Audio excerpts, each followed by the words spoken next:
Hello dear students, আজিৰ ভিডিঅ'ত আমি আলোচনা কৰিম এ টাইগাৰ ইন দ্য জো নামৰ কবিতাটি। কবিতাটো লিখিছে লেছলি নৰিছে। এই কবিতাটিত আমি যিটো বিষয় আলোচনা কৰিম সেই বিষয়টো তোমালোকে কবিতাত দেখিছা।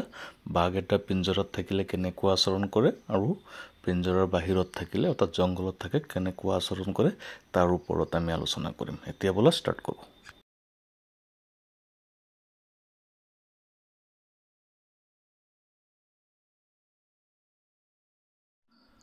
তোমালোক সকলোৱে ভাগ দেখিছাই। এই ভাগ এটি পিঞ্জৰাত থাকিলে কি কৰে তাৰ ওপৰত কবিতাটি লিখা হৈছে। কবিতাটিৰ আৰম্ভণিতে আগতে আমি বুজি পাব লাগিব। কবিতাটোৰ আৰম্ভণিত আছে হি ষ্টাক্স যে আছে এটুক হিটো কি পাৰ্চনিফিকেশ্যন। এতিয়া কথা হৈছে পাৰ্চনিফিকেশ্যন মানে কি। সাধাৰণতে যেতিয়া কোনো জীৱ জন্তুক বুজোৱা হয় তেতিয়া ইট শব্দটো ব্যৱহাৰ কৰা হয়। এতিয়া ইয়াত হি বুলি ব্যৱহাৰ কৰিছে। পাৰ্চনিফিকেশ্যন লিখি দিয়া হৈছে। ডেফিনেশ্যন চাইছে he stalks in his vivid stripes the few steps of his cage. ইয়াৰ অৰ্থটো হৈছে তাৰ স্পষ্ট পতি থকা দেহটোৰে বুকু ফিন্দাই তাৰ কেইখোজমানৰ পিঞ্জৰাটোত, পিঞ্জৰা দেখিছা নহয়, বেছি দীঘল নহয়, সেই পিঞ্জৰাটোত ইফাল সিফাল টহল দি ফুৰে। ইমূৰৰ পৰা সিমূৰলৈ যায়, সিমূৰৰ পৰা ইমূৰলৈ আহে। সেই কথাটোকে ইয়াত কোৱা হৈছে। পিঞ্জৰা তোমালোকে দেখিছা, চিৰিয়াখানাত বাঘো দেখিছাই চাগে। সেই বাঘৰ বিষয়ে ইয়াত কোৱা হৈছে। তাৰপিছত দিয়া হৈছে তোমালোকে চোৱা কবিতাটিৰ পিছৰ দুই শাৰী যদি চাবা তাত লিখা আছে on patches of velvet quite in his quite rich. এইখিনি কথা। এতিয়া ভাগৰ তোমালোকে হাতৰ তলুৱা দেখিছা, ভিডিঅ'টিত দেখাই দিয়া হৈছে। সেইফালে ছাইডতো তোমালোকক চিহ্ন দিয়া হৈছে। এইটো ভেলভেটৰ নিচিনা থাকে বহুখিনি, আৰু সেইখিনি কথাকে ভেলভেটৰ লগত তুলনা কৰিছে। ভাগৰ হাতোৰা যিটো আছে সেইখিনি নখ থকা অংশখিনি, সেইখিনিক তুলনা কৰা হৈছে। আৰু ইয়াত কোৱা হৈছে নিঃশব্দে মখমলৰ দৰে ঠেঙৰ তলুৱাৰে প্ৰচণ্ড কোধত ইফালে সিফালে ঘূৰি থাকে পিঞ্জৰাত থাকিলে। আৰু মানুহে কি কৰে তেতিয়া চিৰিয়াখানা চাবলৈ যায়, গৈ চেলফি উঠাই থাকে। ভাগ যিটো জংঘলত থাকিলে তাৰ আহে পাহে যোৱাটো মানুহে কল্পনা কৰিব নোৱাৰে। সেই বাঘে যেতিয়া পিঞ্জৰাত থাকে তেতিয়া মানুহ ওচৰত গৈ শিলগুটি দলিয়াই দিয়ে, সৰু বাচ্ছা এটাও শিলগুটি মাৰি দিয়ে। এইবিলাক দেখি ভাগৰ কেনেকুৱা লাগিব। কিন্তু সমস্যাটো হৈছে সি পিঞ্জৰাত বন্দী হৈ আছে। সেই বন্দিত্বৰ কাৰণে সি একো কৰিব নোৱাৰে। ইয়াত তোমালোকে দুটা শব্দ অৰ্থ শিকিবা, বিবিধ আৰু ৰিচ লিখি দিয়া হৈছে।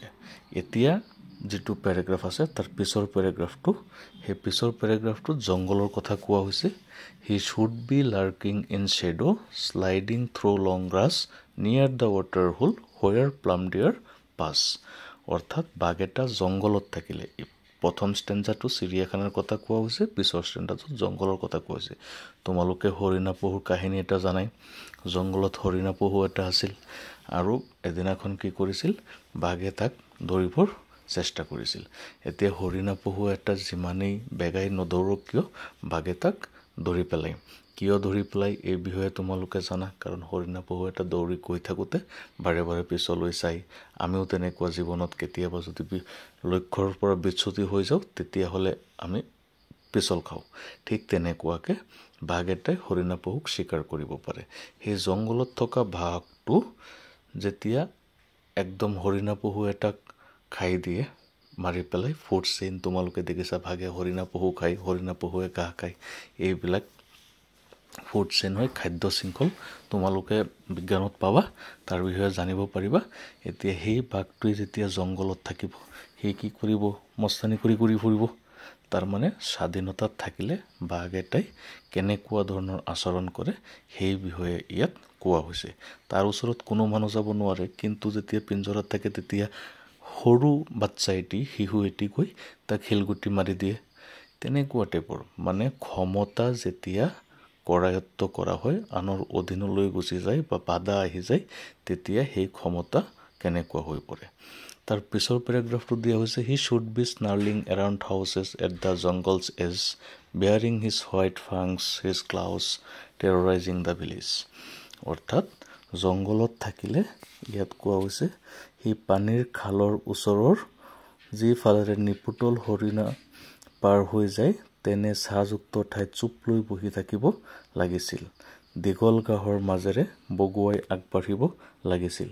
সি জংঘলৰ দাঁতিৰ ঘৰবোৰৰ চাৰিওফালে গুজৰি ফুৰিব লাগিছিল। তাৰ বগা দীঘল জোঙা দাঁতসমূহ আৰু হাতোৰাৰে গাঁওখনক আতংকিত কৰি থাকিব লাগিছিল। অৰ্থাৎ যেতিয়া বাঘ এটা জংঘলত থাকে তেতিয়া যদি কেতিয়াবা গাঁৱলৈ ওলাই আহে তোমালোকে চাবা, কেতিয়াবা নিউজত পঢ়িবলৈ পাইছা, বাঘ এটা যেতিয়া কাজিৰঙাৰ পৰা ওলাই আহি যায় বহুত ধৰণৰ অত্যাচাৰ কৰে। সেই তেনেকুৱাকে আৰু এনেকুৱাকে বাঘবিলাক যদি ধ্বংস হৈ যায় মাৰি পেলাই তেতিয়া আমাৰ ইক'চিষ্টেমটো কেনেকুৱা হ'ব, সেইটো খাদ্য শৃংখলত যেতিয়া জটিলতা আহি যাব তেতিয়া বিভিন্ন সমস্যাৰ সৃষ্টি হ'ব। তাৰপিছত আকৌ আমি চিৰিয়াখানাত যাওঁ। তাত কবিয়ে কৈছে but he is lock in a concrete cell, his strength behind bars. পিঞ্জৰাত বাঘ দেখিছা, বাঘৰ শক্তি বহুত, কিন্তু পিঞ্জৰাৰ হলাকেইডাল যে আছে লোহাৰ মাৰিকেইডাল সেইকেইটাত তাৰ শক্তি আবদ্ধ হৈ থাকে। সেইবিলাক পাৰ হৈ আহিব নোৱাৰে। তাৰ কাৰণে বহুত শক্তি থকাৰ পিছতো সি নিৰুপায় হৈ পৰে। সি এতিয়া লোহাৰ পিঞ্জৰত কংক্ৰিটৰ কোঠৰীত বন্দী হৈ আছে। তাৰ শক্তি লোহাৰ দণ্ডৰ পিছফালে আবদ্ধ হৈ আছে। যিসকল দৰ্শনাৰ্থীয়ে তাক চাবলৈ যায় দৰ্শনাৰ্থীসকলক সি আওকাণ কৰে। এই কথাটো বাঘে কবিয়ে কল্পনা কৰিছে। জংঘলত থাকি বাঘ এটাই কি কৰে, stalking the length of his cage ignoring visitors. যিসকল মানুহ যাব সিহঁতৰ ফালে গুৰুত্ব নিদিয়ে, ইফালে সিফালে নাচায়। কাৰণ জানে মানুহবিলাকক প্ৰতি তাৰ বহুত খং উঠিলেও সি কি কৰিব লাগিব, সহ্য কৰিব লাগিব। কাৰণ মাজত আছে বেৰিকেড, পিঞ্জৰা এটা আছে। নহ'লেনো বাঘৰ ওচৰত যাবলৈ কোনে সাহস পাব। কিন্তু সেই মানুহে ওচৰত গৈ চাবা চিৰিয়াখানাত কেনেকৈ বাঘক জোকাই আছে, চেলফি মাৰিবৰ চেষ্টা কৰি আছে, শুই থকা বাঘক জগাই দিয়ে। এটা কথা আছে, বাঘৰ নিগুৰেৰে কাণ খজুৱাব নাপায়, কিন্তু মানুহ চিৰিয়াখানালৈ গ'লে কাণ খজুৱাবলৈ চেষ্টা কৰে। কাৰণ জানে, মানুহেও জানে তাৰ এতিয়া বাহাদুৰি নাই। He hears the last voice at night the patrolling cars. আৰু কি কৰে, যেতিয়া ৰাতি হৈ যায় সি ৰাতি প্ৰহৰা দি ফুৰা গাড়ীবোৰৰ অন্তিম মাতটো শুনে।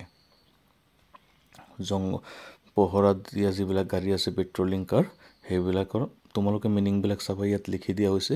সেইবিলাক সি শুনি থাকে। তাৰপিছত কি কৰিব, সেইটো নিৰুপায়। And stair with his brilliant eyes at the brilliant stars. তাৰ উজ্জ্বল চকুকেইটাৰে আকাশৰ উজ্জ্বল তৰাবোৰক লাগি চাই থাকে। এইখিনি হৈছে কবিতাৰ শব্দগত অৰ্থ। ৰাতি হ'লে বাঘ এটাই কি কৰিব, নিৰুপায় হৈ আকাশৰ তৰাৰ ফালে চাই থাকিব। ইয়াত ব্ৰাইট বুলি বাঘৰ চকুক বুজোৱা হৈছে, ব্ৰিলিয়েণ্ট আইজ। তোমালোকে কেতিয়াবা বাঘটো তোমালোকে দেখা নাই ৰাতি হ'লে, গতিকে মেকুৰীৰ চকুত লাইট মাৰি চাবাচোন, তেতিয়াহ'লে দেখা পাবা কেনেকুৱা চকুকেইটা জ্বলি থাকে। পিকচাৰত দেখাই দিয়া হৈছে, তোমালোকে চাবা। ৰাতি ইহঁতৰ চকুৱে পোহৰ দিয়ে, বাঘৰ চকুৱে বহুত বেছি পোহৰ দিয়ে, এটা লাইটৰ সমানেই পোহৰ দিয়ে। গতিকে সেইকাৰণে বাঘৰ চকুজুৰিক ব্ৰিলিয়েণ্ট আইছৰ লগত তুলনা কৰা হৈছে বা আকাশৰ উজ্জ্বল তৰাবোৰৰ লগত তুলনা কৰা হৈছে। এইবিলাক কথাই কবিয়ে কল্পনা কৰিছে। চিৰিয়াখানাত বন্দী হৈ থকা বাঘ এটাক দেখি কবিয়ে কল্পনা কৰিছে যে শক্তিশালী বস্তু এটা বা জন্তু এটাও কেতিয়াবা যদি বন্দিত্বৰ চিকাৰ হৈ পৰে তেতিয়াহ'লে তাৰ শক্তিও মূল্যহীন হৈ পৰে। এই কথাটোকে তোমালোকক বুজাবলৈ এই কবিতাটি তোমালোকৰ পাঠত সন্নিৱিষ্ট কৰা হৈছে। আৰু বহুত ধুনীয়াকৈ প্ৰকৃতি জগতৰ লগত জীৱ জন্তুৰ সম্পৰ্কটো কেনেকৈ বুজাব পাৰি, ৰিজাব পাৰি তোমালোকক ইয়াত এনিমেশ্যনত দেখাই দিয়া হৈছে। তোমালোকে ভালকৈ চাবা। আৰু এই চেপ্টাৰৰ যিবিলাক কুৱেশ্যন এনচাৰ হ'ব সেই কুৱেশ্যন এনচাৰবিলাকো মই তোমালোকলৈ আগবঢ়াই দিম অতি সোনকালে। সেইবিলাক লিখি তোমালোকে শিকিব পাৰিবা। গতিকে কোনো টেনশ্যন নকৰিবা, তোমালোকে ভালকৈ লিখা পঢ়া কৰা, কবিতাৰ শব্দৰ অৰ্থবিলাকো চাবা। আটাইবিলাক প্ৰশ্নৰ উত্তৰ তোমালোকক দি দিয়া হ'ব। আজিৰ ভিডিঅ'ত ইমানখিনি কবিতাটোৰ বিষয়ে আলোচনা কৰি দিলোঁ। তোমালোকে ভালকৈ পঢ়া, তোমালোকৰ ফলাফল যাতে ভাল হয় তাৰ কাৰণে শুভেচ্ছা থাকিল। আৰু কথা হৈছে তোমালোকে পঢ়িব লাগিব।